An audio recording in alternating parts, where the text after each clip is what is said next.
В глубинных эволюционных процессах человеческого общества бывает иногда такая временная полоса, когда по воле обстоятельств отступают на задний план и логика, и здравый смысл, и классические нормы элементарной целесообразности.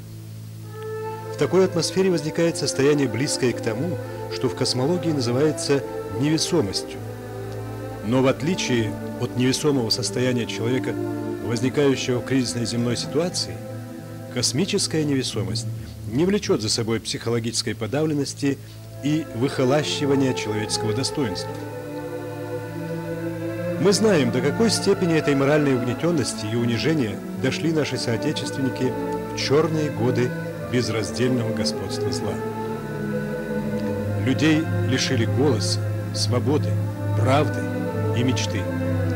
Жизнь, обесцененная до копейки, убивала всякую надежду на право в обозримом будущем выпрямить спину и поднять голову. Кто пытался это сделать, погибал или исчезал бесследно. Но был в нашем обществе человек, который не только не склонился перед темной силой, но и с высоко поднятым Кораном в руке пошел против нее. Он не терял свой вес и в этой невесомости. И величина этого веса не уступала весу Кавказских гор.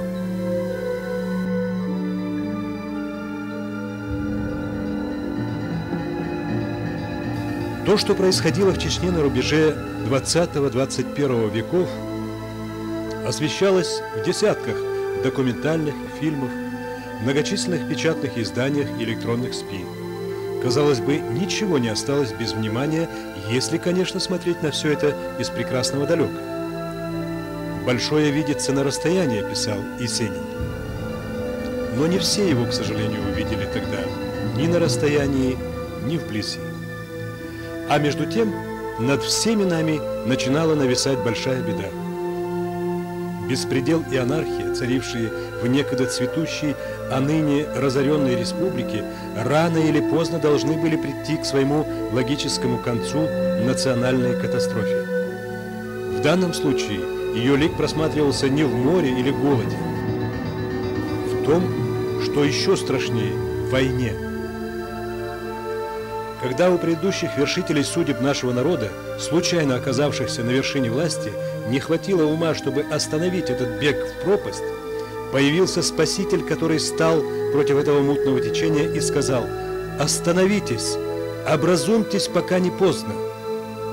Это был ученый-богослов и достойный сын своего народа Ахмад Хаджи Кадыров.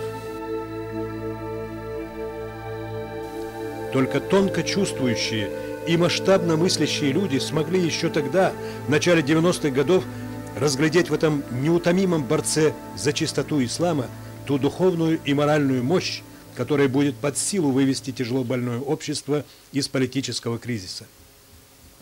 И он вывел его, вывел без ощутимой помощи изнутри или извне. Это был период, когда сторонников его было меньше, чем противников. Народ, привыкший обжигаться на каждом шагу, пока еще трудно входил в нормальное поле взаимного доверия. Но больше не на кого было делать ставку.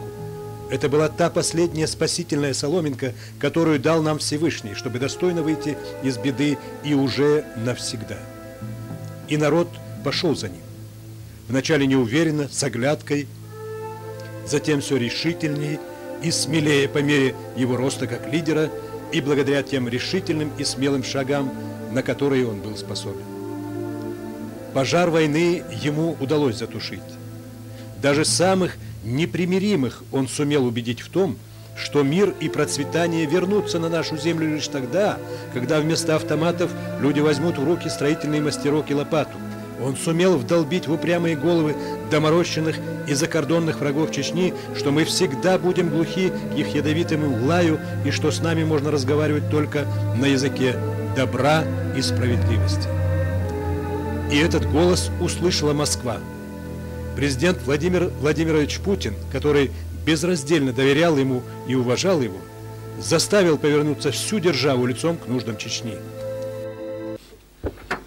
Я прекрасно помню и уже публично неоднократно говорил о своих разговорах с Ахмад Хаджи Кадыровым. Я пытался отговорить его от того, чтобы он возглавил республику. Говорил ему, знаешь, что давай подождем.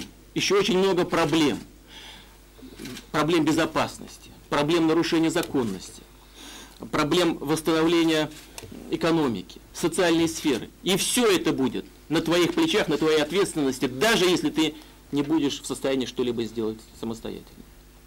И я очень хорошо помню его ответ, смысл которого заключался в том, что «я верю», — сказал он, «наступят времена, когда Чечня будет процветать, народ будет жить в достатке и безопасности. Но тогда найдутся много людей, которые захотят в этих условиях возглавить Чечню. А сегодня нужны такие, как я, которым ничего лично не нужно, которые готовы отдать все, если понадобится и жизнь для своего народа». Теперь оставалось заполнить ту страшную пустоту, которая образовалась за 12 лет в наших отношениях и с регионами Российской Федерации, и с дальним зарубежьем.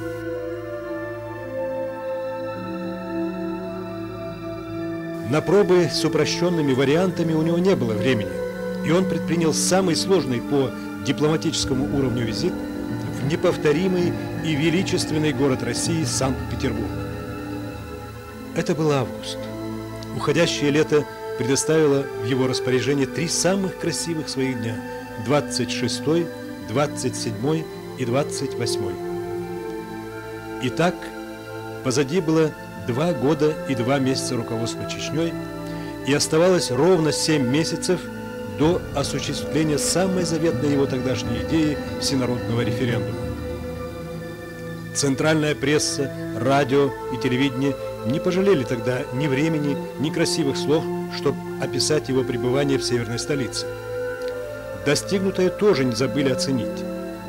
Но в этой парадной красивости мало кто присмотрелся к нему пристально, чтобы понять и осмыслить, какие чувства теснились в его уставшей душе, какой неимоверно тяжелый груз нес этот человек в себе. Тогда это не все понимали, даже многие из тех, кто находился с ним вместе рядом. Вы посмотрите, какая красота вокруг, дух захватывает, и всмотритесь в это благородное лицо, в его наполненные скорбью и усталостью глаза. Он много раз ловил себя на странные мысли, что и среди людей можно быть одиноким. Невы державное течение и прохладный голубой простор воды успокаивающе ласкали взор и снова воскрешали мысли о бренности человеческого бытия. Земная красота, какая бы она ни была, ослепительная, это только лишь обманчивый мираж, думал он. Жизнь научила его одинаково спокойно и бесстрастно воспринимать и самые тяжелые моменты судьбы, и самые радостные взлеты души. Внешне он всегда был ровен и непроницаем. В один из таких моментов он как-то рассказал своим товарищам о том, как вел себя пророк Мухаммед при разных обстоятельствах. «Почему ты смеешься, когда все плачут? И почему ты плачешь, когда все смеются?» – спросили у него. «Я смеюсь, когда все плачут, потому что явственно вижу, какая радость идет на смену их горю. И плачу, когда все радуются, потому что вижу беду, которая идет следом за этой радостью». Ахмад Хаджи еще тогда интуитивно предчувствовал то, что произойдет 20 месяцев спустя, в такой же ясный и погожий день 9 мая. А пока предстояли встречи, беседы, работа над общей стратегией сотрудничества, подписание первых договоров и намерений.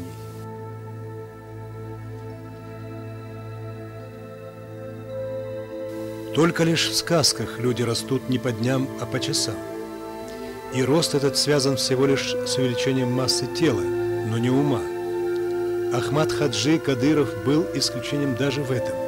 Он рос как политик, как дипломат, как духовный пастырь своего народа, действительно не по дням, а по часам. С тех пор, как Всевышний возложил на него плечи ответственность за судьбу своего народа, из его сознания ушли далеко на задний план такие понятия, как отдых, расслабление, сон или краткое забытье. Его мозг работал 24 часа в сутки. То, что проходят в университетах, академиях генштабов Кадыров проходил не в учебных аудиториях, а на практическом полигоне ежедневных катаклизмов. Какого бы уровня правитель или деятель ни был его оппонентом, Ахмад Хаджи умел найти, мастерски сформулировать и довести до него любую свою мысль или мнение. Яковлев, представлявший тогда высшее руководство Северо-Западного округа из Санкт-Петербурга, с первых минут общения с чеченским лидером понял, что имеет дело с необыкновенным человеком, и проникся к нему особой симпатией.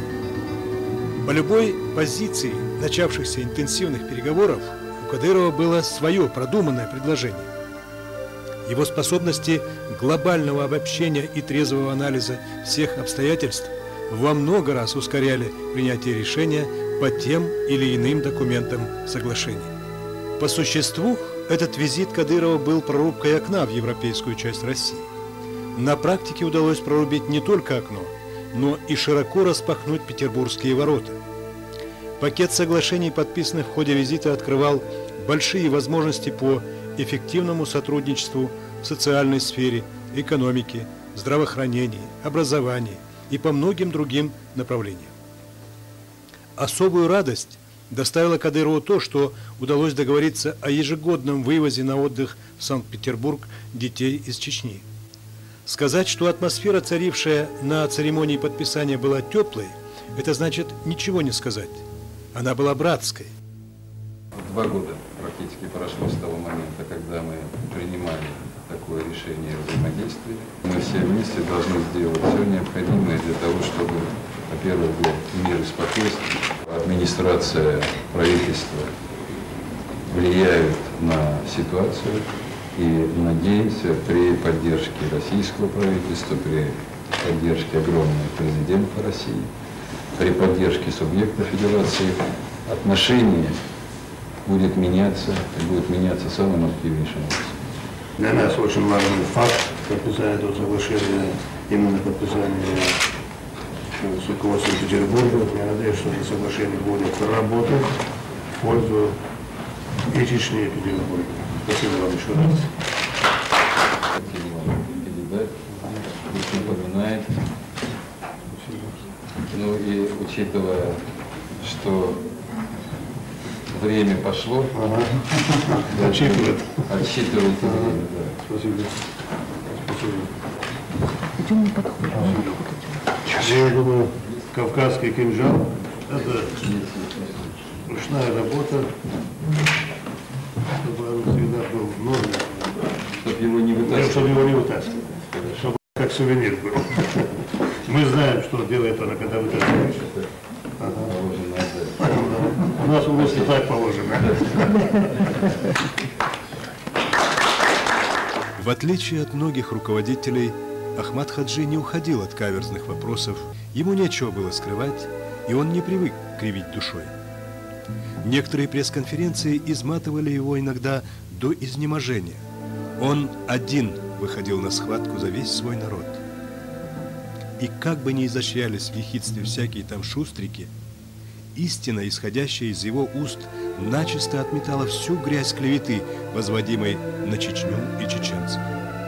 Чужие наскоки он отражал спокойно, но когда кто-то из своих соотечественников, да еще вдали от родины, пытался его ужалить, его сердце сжималось от досады и боли, и он снова яростно кидался в бой. Почему мы постоянно воюем? Вот этот вопрос надо каждому чеченцу задать себе. Что мы хотим? Почему постоянно мы поднимаемся под чужими флагами против России? У нас никогда чеченского имама не было в истории. Или аварец, или кумык, или неизвестный что-то. Чистый, истинный чеченец, чем Бух, Божунов, чем Става имам Филармат, у нас не было ни одного эмира, который поднимал этот народ. Но нас всегда использовали. وده بيسبور الدين مدو انتوا ولا يتعجب دي عمودو دي ده تخمودو دي بانجر يعودو دي ولا هيلا ناس عليها مدو دي هيتشوفوا ولا يتبص هذا. Надо отдать должное петербуржцам, они старались сделать высокому гостю максимум приятного, насколько позволяли ограниченные протокольные свободные окошки. Все, что когда-то услаждало взоры царственных особ, было показано Ахмату Хаджи. Особого удивления или восторга на его лице все равно не появилось. Он, как ученый, алим, прекрасно понимал, что это всего лишь вещественный мираж, созданный умельцами для отвлечения мысли о бренности бытия и недолговечности земного сна. Он в эти минуты смотрел на все это и в то же время не видел ни этого золота фонтанов, ни сказочного ландшафта. Он мысленно переносился в Чечню и тревожно размышлял, сколько в этот день совершено там подрывов, сколько людей скитается без жилья, во сколько домов постучалось коварство врагов. Он был в своем обычном состоянии, на 20-часовой рабочей вахте.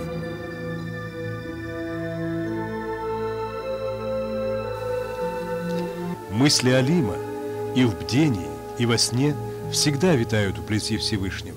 В святой обители мечети на страстной молитве светлеет дух и множится сила любви к Создателю.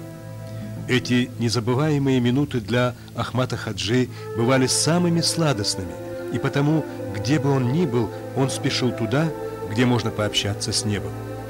В Северной Пальмире его ждала такая обитель. Ее почтенный имам и уважаемый Ахматом Хаджи Алим Джафар Хаджи. То, что происходило в просветленных душах духовных друзей, словами мы все равно не сможем передать, и потому почтительно помолчим эти минуты.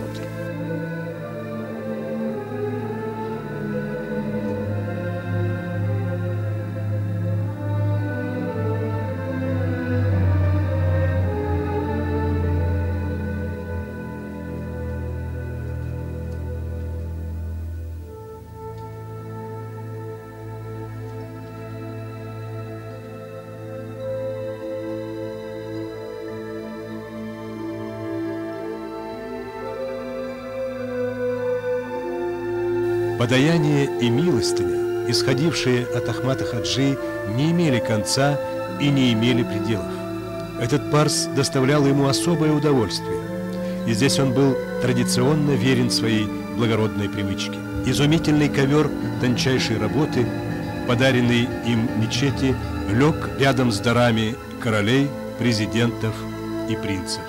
С тех пор он является в Петербургской мечети самой дорогой исторической реликвией. Немного позже в этой мечети побывает близкий соратник и друг Ахмата Хаджи, первый председатель Государственного совета Чеченской Республики Хусейн Исаев, который так же, как и он, был безмерно щедр в подаянии. Он с гордостью показывал своим спутникам этот роскошный ковер и прибавил к этой реликвии и свой весомый материальный дар. Хотя и говорят, что время безжалостно, эта аксиома все же неприменима к тем, кому Создатель даровал земную славу и райскую милость за чертой вечности.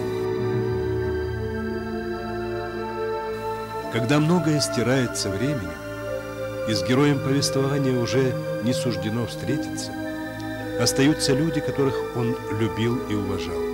Остаются памятные места, которые когда-то тронули его сердце и вызвали глубокие размышления. Стоя здесь и задумчиво взирая на бронзовые изваяния тех, которые некогда потрясали мир, Ахмат Хаджи, наверное, понимал, какую тяжесть государственных забот несли на своих плечах эти люди, потому что он сам сполна испытал эту тяжесть.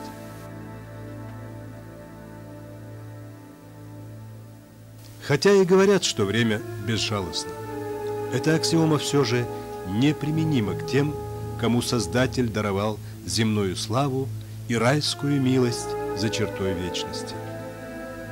Время, наоборот, работает на таких людей, как Ахмат Хаджи. Оно работает в делах и благородных поступках достойных наследников, ряды которых возглавляет успешно продолжающий его дело глава Чеченской Республики Рамзан Ахматович Кадыров. Его заветам неколебимо верен и его родной народ, которым он не уставал гордиться. Поэтому все это не тускнеет и не слабеет от времени, как не слабеет и не меркнет в веках жизнетворящий свет великого